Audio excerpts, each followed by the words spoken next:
Donc, amis pêcheurs, amis détectoristes, bonsoir. Bienvenue sur la chaîne Détection Pêche Passion. Alors, une petite vidéo ce soir pour vous signaler deux ou trois petites choses, hein. La première, bah, vous avez remarqué que la pêche au leurre est interdite. Bon, pas tous les leurres, hein, pas tous les leurres est interdite. Je vous rappelle quand même que c'est l'article 400 R 436-33 qui du Code de l'environnement, quoi, qui interdit la pêche au vif, aux poissons morts maniés ou aux trucs artificiels, voilà, aux leurres artificiels, aux leurres artificiels qui sont capables ou susceptibles de prendre du brochet, même sans le faire exprès. Donc c'est interdit, c'est complètement interdit. Mais il existe quand même certains petits leurres qui sont autorisés. D'accord. Donc là, j'ai été voir sur une fédération, la fédération d'Indre-et-Loire, où j'ai des copains qui pêchent là-bas. D'accord. Donc j'ai vu que chez eux, ils autorisaient, admettons, les larves d'insectes, les larves de libellules, hein. Ils autorisaient les larves en forme de vers, hein, les vers, des imitations de vers, les larves, pareil, des petits tentats, là, avec les formes de tentats. Ils autorisent aussi les leurres qu'on pose, les espèces de petites frites qu'on pose pour les black bass. Ils autorisent les leurres d'imitation d'insectes style woodlouse. Donc voilà. Qu'est-ce qu'ils autorisent d'autre? Ben, la pêche à la nymphe pour les moucheurs ou la pêche en mouche sèche. Voilà, cherchez le mot. En mouche sèche. Voilà. Alors, il y a certains montages qui sont autorisés, d'autres qui sont interdits. Renseignez-vous dans les fédérations où vous allez pêcher. En principe, ils ont un petit dépliant avec des dessins, voilà, avec ce qui est autorisé. Voilà.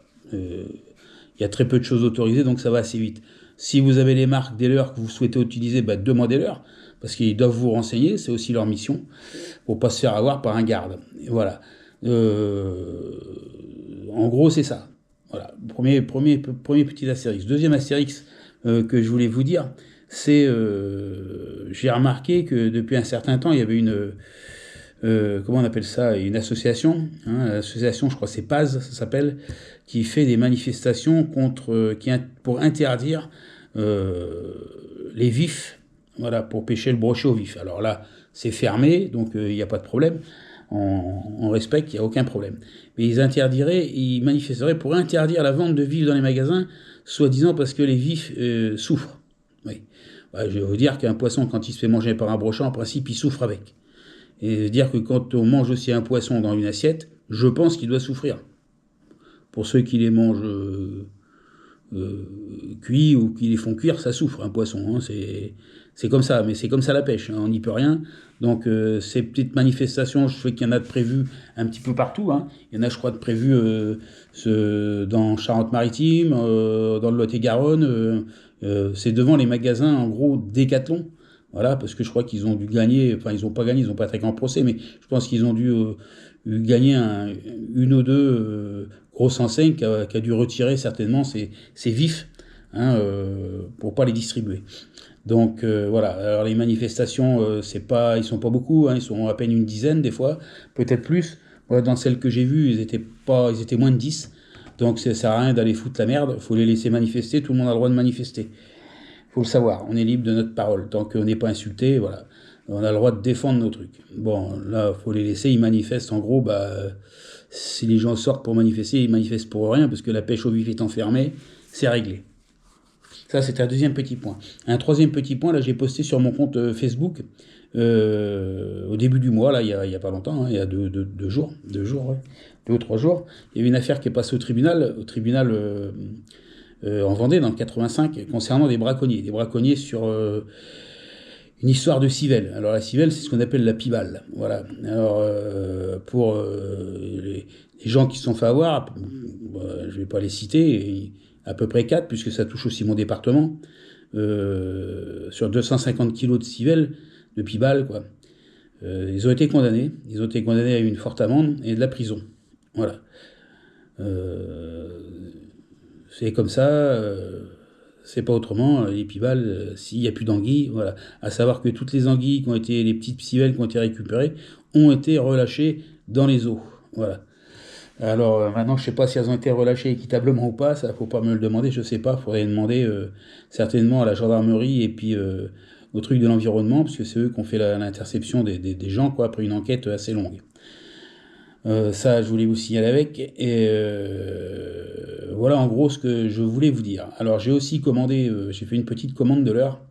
Je vous dis souvent sur mes vidéos d'aller sur AliExpress ou voilà. Et moi je suis allé sur un autre site, sur Temu, admettons, d'accord.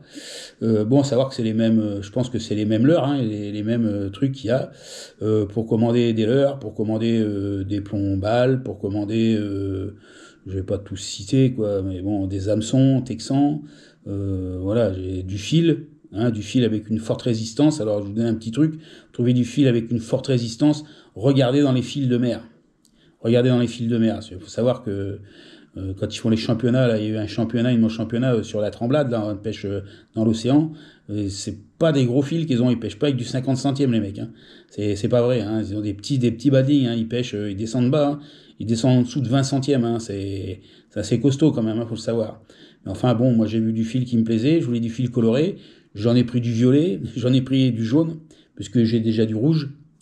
Voilà, pour essayer de colorer un peu, c'est pas mal. J'ai du blanc, du rouge, il me manquait un peu de violet, du bleu, et puis du jaune. Voilà. Donc j'ai commandé ça, ça m'est pas revenu trop cher. Donc en tout, j'ai fait une commande, j'ai dû avoir 5 ou 6 trucs différents. J'en ai pour 22 euros, je crois. Voilà, en gros 22 euros. Voilà, donc vous n'êtes pas obligé d'y aller. Je vous ai donné l'astuce. Si vous voulez un fil qui est plus costaud, moi c'est celui que j'ai sur mes cannes, parce qu'on me le demande. J'ai un abonné qui m'a demandé qu'est-ce que c'était mon fil rouge. C'est du fil du fil de mer, du fil de pêche en mer. C'est les badlings qui sont faits comme ça. Ils sont un peu plus costauds, d'accord. Donc ils ont un peu plus de résistance. Et là, ça va faire la deuxième année que je les ai sur le moulinet. Ça marche bien. J'ai changé un moulinet parce que il y en avait un que j'utilise beaucoup plus que les autres, donc le fil il est un peu vrillé, mais quand je l'ai changé, j'ai bien eu fait. À savoir que c'est des bobines de fil qui font entre 500 et 1000 mètres. Vous pouvez commander plus, hein, vous pouvez commander 2000 mètres, ça vous fait un paquet de changements de fil. C'est voilà. Une autre petite astuce, c'est pas la peine de remplir votre moulinet à fond, parce que quand vous voyez votre moulinet, il y a marqué 180 mètres de fil en 18 centièmes. Faudrait que vous me fassiez voir comment vous faites pour lancer à 180 mètres du 18 centièmes. D'accord. En moyenne, moi je mets 90 mètres. Hein, vous avez les rapports, les ratios sur les moulinets. Il suffit de faire un petit calcul rapidement. Avec un tour de manivelle, ça fait, admettons, 70 cm. Faudra faire, admettons, pour 90 mètres, vous faites, admettons, je sais pas moi, 100 tours de manivelle, ça vous fait 70 mètres. Vous rajoutez 20 mètres de plus. Et voilà, quoi, ça fait 120 mètres, même pas 110 mètres. Ça vous fait 110 tours de manivelle à faire. 110 tours de manivelle à faire, vous avez 90 mètres. En gros. Je pense que c'est ça, je calcule pas bien de tête, comme ça je l'ai pas mis. C'est un petit truc que je vous donne. Un petit conseil. Voilà, bon, à savoir que je vais acheter une autre canne, mais bon, ça sera pas pour moi, puisque j'ai trouvé quelqu'un avec qui pêcher. Voilà, donc ça, c'est assez rare, c'est bien. Donc je vais essayer de pêcher, comme on dit, en couple, à deux. C'est beaucoup mieux, toujours beaucoup mieux. Ça, c'était la petite info surprise. Voilà, sur ce, je vais vous laisser. Je vais peut-être aller pêcher. J'ai vu un copain là qui pêchait au verre, avec des verres en montage Carolina. C'était pas mal. Une petite astuce qu'il avait fait, que je vous ai déjà dit. Hein, vous voulez mettre des verres sur vos hameçons au lieu d'acheter les hameçons d'eau douce. Essayez de voir les hameçons de mer. Pourquoi? Parce que pour deux raisons. Ils ont une hampe qui est beaucoup plus grande. Hein, la hampe, c'est là où vous attachez le fil. Et il y a des petits ergots. C'est des hameçons de mer pour les vers en mer, pour mettre les néréides, pour mettre les vers à tube, tous les trucs comme ça. Ça tient beaucoup mieux. Un verre, un gros ver de terre, ça tient beaucoup mieux. Vous n'êtes pas à l'abri de prendre un cendre, hein, faut le savoir. Voilà. Après ça, vous pouvez prendre aussi des tanges, des carpes, c'est toujours intéressant. Attention, ça peut des fois déménager. Hein. Une carpe, ça tire fort. J'ai eu l'expérience d'en avoir pris une. Je peux vous dire que c'est 20-25 minutes de combat avant de la ramener au bord. Sur une canne, faut y aller. Hein. Voilà ce que je voulais vous dire. Sur ce, je vais vous laisser. Moi, j'ai nettoyé une partie de mes moulinets. Vous faites aussi l'entretien parce qu'on est en hiver, ça fait du bien. Je vais essayer d'aller pêcher aussi, m'amuser à pêcher sur les ablettes. Hein, sur les petites ablettes avec du 6 centièmes en fil, avec des hameçons de 24, sans ardillon, bien sûr. Et puis tous ces poissons-là, ils sont remis à l'eau, bien sûr, parce que moi, J'aime pas le poisson, comme je vous le dis, je vous le répète à chaque fois, j'aime pas le poisson. Sur ce, je pense que vous allez passer une bonne soirée. Je veux dire que ce week-end, c'est rugby avec l'équipe de France, donc là, c'est pas la peine. Donc renseignez-vous bien sur vos fédérations pour savoir à quelle heure vous avez le droit de prendre. La pêche avec certains leurres est autorisée. Voilà. Bon, pour pêcher, admettons, certains endroits où il y a des chevennes, il faudrait que l'eau soit un peu plus claire. En ce moment, ça déborde chez moi. Donc, c'est pas évident d'aller chercher des leurres. Avec des imitations de larves, c'est possible, dans le fond. Vous n'êtes pas à l'abri de prendre autre chose que le poisson que vous cherchez. Il faut le savoir aussi. Sur ce, je vous laisse. Je vous souhaite une bonne soirée. Amusez-vous bien. Merci d'avoir regardé la vidéo. Vous n'êtes pas obligé de liker, vous n'êtes pas obligé de mettre de pouces, on s'en fout complètement. Vous pouvez vous barrer de la chaîne avec, ça ne me dérange pas du tout. Voilà. Sur ce, bonne soirée, merci d'avoir écouté, puis je vous dis à une prochaine et surtout, restez simple. Ciao.